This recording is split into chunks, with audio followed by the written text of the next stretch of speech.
Welcome to my channel. My name's Jolie, and this is Learning A Course in Miracles. I show up every day and I read the lesson of the day to consider the ideas that come along with it. And thank you for joining. Please like and subscribe if you do. And here we go. Lesson 195. Love is the way I walk in gratitude.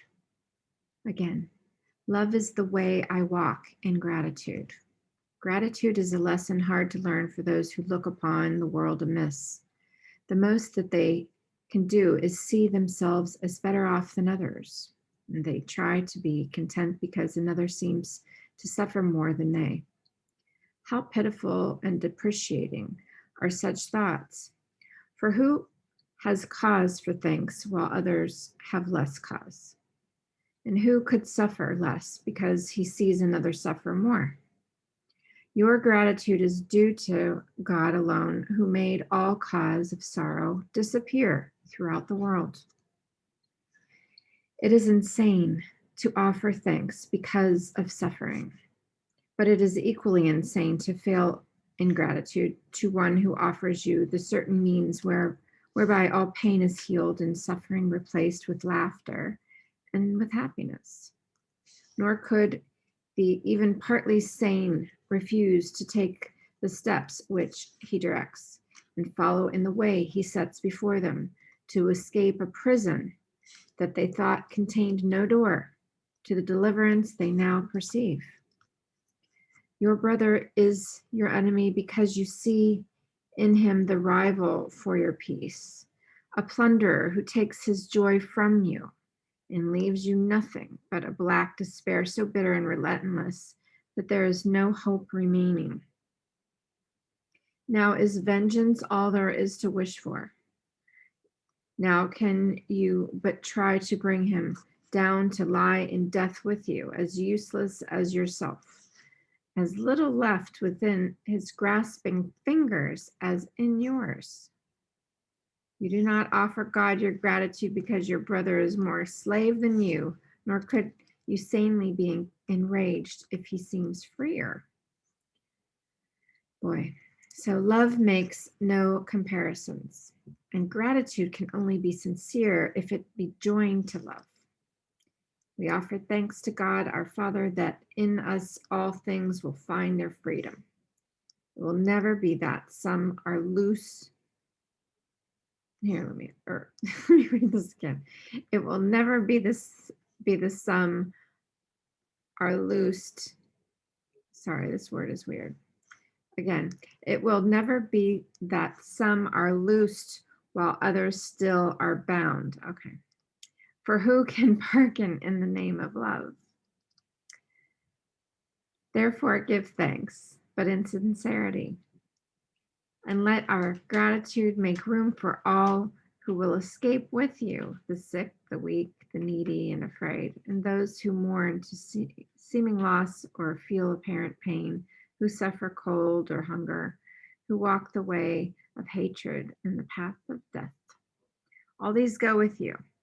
Let us not compare ourselves with them, for thus we split them off from our awareness of the unity we share with them, and they must share with us. Pretty intense, huh? All right, so we thank our Father for one thing alone, that we are separate from no living thing and therefore one with him. And we rejoice that no exceptions can ever be made which would reduce our wholeness nor impair or change our function to complete the one who is himself completion. We give thanks for every living thing, for otherwise we offer thanks for nothing. We fail to recognize the gifts of God to us if we don't thank everything in God. So then let our brothers lean their tired heads against our shoulders as they rest a while. We offer thanks for them, for if we can direct them to the peace that we would find, the way is opening at last to us. An ancient door is swinging free again. A long forgotten word re echoes in our memory and gathers clarity as we are willing once again to hear. Walk then in gratitude the way of love, for hatred is forgotten when we lay comparisons aside. What more remains as obstacles to peace? The fear of God is now undone at last, and we forgive without comparing. Thus, we cannot choose to overlook some things and yet retain some other things still locked away as sins. When your forgiveness is complete, you will have total gratitude, for you will see that everything has earned the right to love by being loved, even as yourself. So today we learn to think of gratitude in place of anger, malice, and revenge. We have been given everything. If we refuse to recognize it, we are not entitled, therefore, to our bitterness and to a self perception which regards us in a place of merciless pursuit, where we are badgered ceaselessly and pushed about without a thought of or care for us or for our future. Gratitude becomes the single thought we substitute for these insane perceptions. God has cared for us and calls us son. Can there be more than this?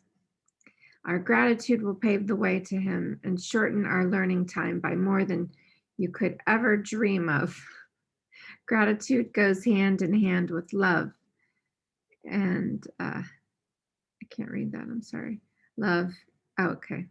There's a little mark on my card. Sorry. Let me repeat that. Gratitude goes hand in hand with love, and where one is the other must be found. For gratitude is but an aspect of the love, which is the source of all creation. God gives thanks to you, his son, for being what you are, his own completion, and the source of love along with him. Your gratitude to him is one with his to you. For love can walk no road except the way of gratitude. And thus we go who walk the way to God. That's pretty heavy and had some pomp and circumstance in there. My thought about this, I think, like when we walk then in gratitude is the way of love. For hatred is forgotten when we lay comparisons aside. They say compare and despair. So lesson 195, love is the way I walk in gratitude. That'll be on pages 362 and 363. I'll see you tomorrow.